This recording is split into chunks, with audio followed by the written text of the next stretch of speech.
Bon, vous savez, je dis chaque fois qu'il n'y a pas, c'est un don de Dieu, parce que je n'ai pas créé la chose. J'ai juste fait une action qui s'est avérée être, voilà, propulsée tout ce que je fais, tant sur le plan des affaires que sur ma propre personne. Il faut dire que la vidéo, c'est un ami qui est venu me voir, qui voulait que je l'aide à payer des médicaments pour son enfant. Et comme je savais qu'il buvait, j'ai décidé, je dis non, je ne veux pas te remettre l'argent, mais je préfère que tu viennes, on va aller voilà, à la pharmacie et je vais payer les produits. Quand on a fini de payer les produits, vous avez dû remarquer même que la vidéo là, c'est devant un parking. Donc en ce moment-là, je venais d'avoir une Highlander et pour exprimer ma joie, j'ai dit à mon ami de me filmer, tu y as parlé.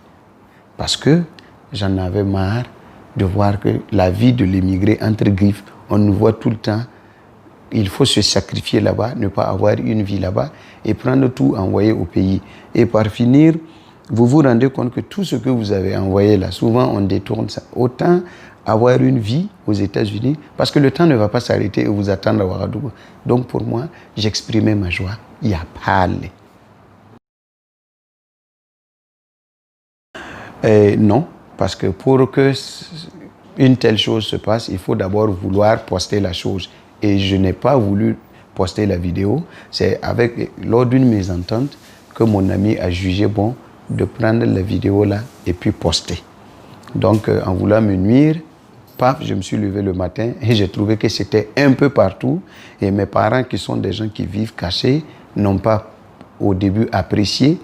Mais j'ai tenu quand même à rester dans le silence avant de répliquer avec une deuxième vidéo pour expliquer pourquoi j'ai fait la vidéo et ce n'était pas dans le sens comme beaucoup de gens voulaient détourner ça pour aller dans le sens de la moquerie, voilà, envers les autres qui n'avaient pas une telle voiture.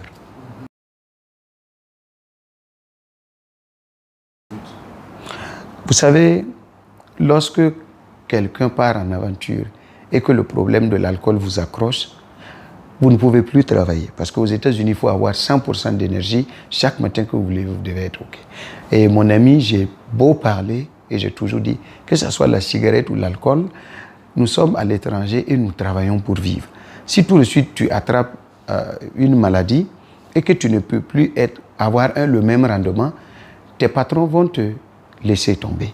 Et alors que tu as une famille. Donc, je pense que c'est en voulant sensibiliser ce dernier-là qu'il a vu ça mal et ça s'est retourné contre moi. Mais, comme on le dit en mouré, c'est ça qui nous a conduit à avoir un tel succès inattendu.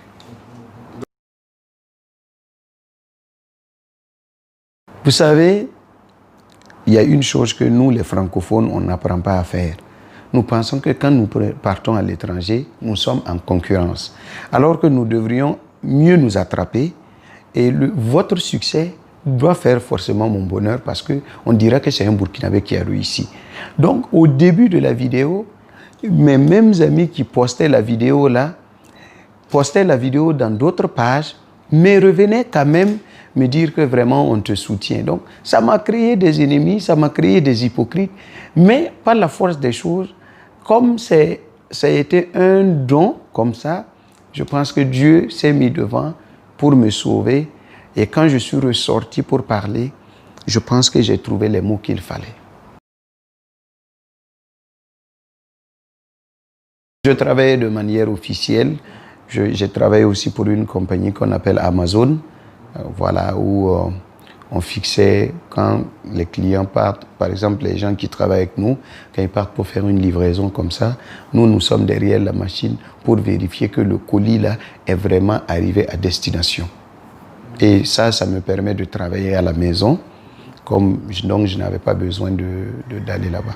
Parce que si vous n'êtes pas vous ne pouvez pas travailler aux États-Unis et réussir si vous n'êtes pas dans la légalité. Ça va être très compliqué.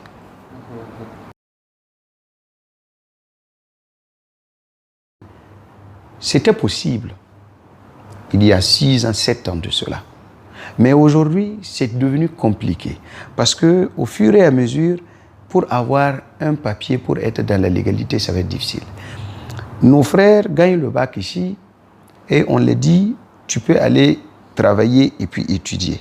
Sur 100 personnes, ça ne va pas dépasser 2 personnes qui vont pouvoir le réaliser. Ça, c'est un. Deuxièmement, je vois aussi des gens qui ont une fonction ici et que nous nous retrouvons là-bas aux États-Unis et qui regrettent d'avoir laissé leur boulot pour venir là-bas parce que quand vous arrivez, les boulots que vous allez faire, soit vous lavez des voitures, soit vous lavez des plats. Et pour laver des plats, même, il faut des papiers aujourd'hui. Donc, c'est-à-dire qu'ils sont en train de vouloir mettre tout le monde dans la légalité pour pouvoir retenir les taxes.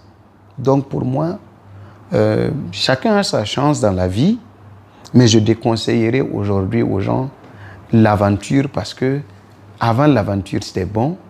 Mais maintenant, si vous vous amusez, vous allez perdre du temps. Et le peu d'argent que vous avez et que vous pouvez même investir sur vous-même là, vous allez vous retrouver à gaspiller cela. Prendre combien d'années avant de revenir dans votre pays? Moi, ça m'a pris 6 ans avant de revenir au Burkina Faso. Pourquoi? Ce n'est pas parce que je ne voulais pas.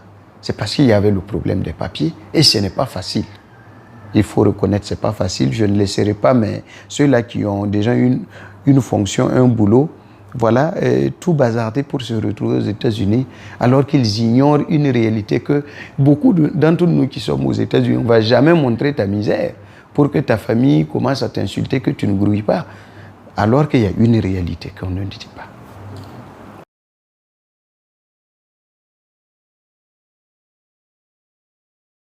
Non. Je suis rentré parce que j'ai des papiers pour rentrer au Burkina Faso. Parce que si vous n'avez pas de papiers, si vous venez, vous ne pouvez plus repartir.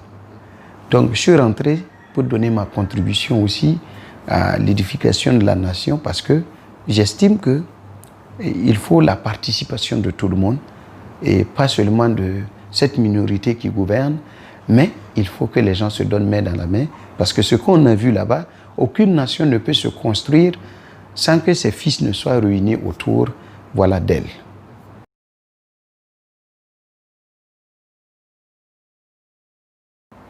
En toute sincérité, je suis fatigué. Quand je dis je suis fatigué, ce n'est pas que l'Amérique ne m'a pas tout donné, mais on ne peut pas aller à l'aventure et puis rester comme ça.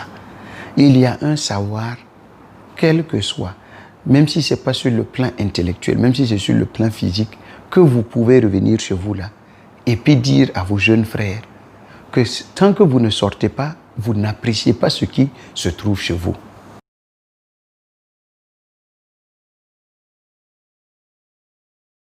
Je suis rentré, je suis en train de monter une usine à Kosodo et c'est dans le cadre de mes activités que je suis venu pour ça. En toute sincérité, je pense que je n'ai plus rien à faire là-bas. Pourquoi? Je vous explique. Avec le corona, les gens ne payent pas les loyers pour beaucoup de gens. Donc, ça vous fait plus d'arriérés. Donc, vous avez des gens qui se retrouvent avec 20 000, 10 000 $ de loyer impayé.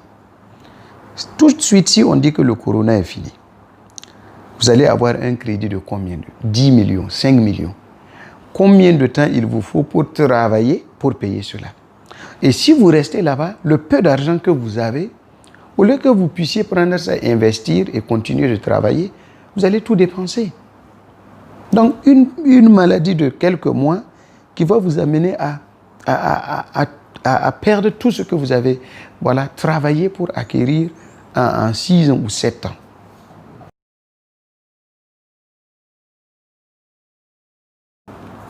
Vous savez, d'abord, quand vous remarquez, il y a eu le décès de Floyd et les Américains noirs nous en veulent un peu, entre guillemets, de ne pas sortir manifester avec eux.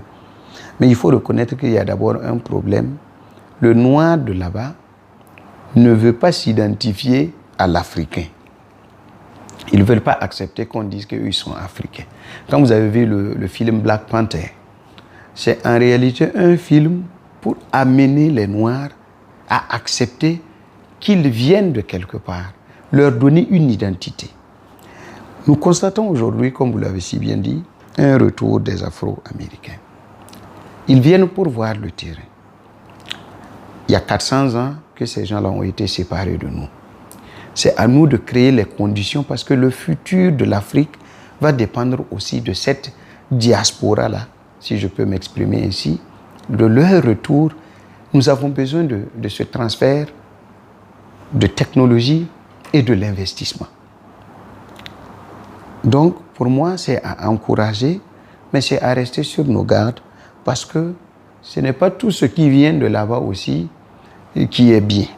Donc, pour moi, ils sont very welcome, les bienvenus chez nous, mais nous devons savoir pourquoi ils viennent et ne pas seulement voir les étrangers qu'ils sont, si je peux m'exprimer ici, et puis commencer à donner nos terrains et tout, alors qu'il y a beaucoup de choses que nous ignorons de l'Amérique.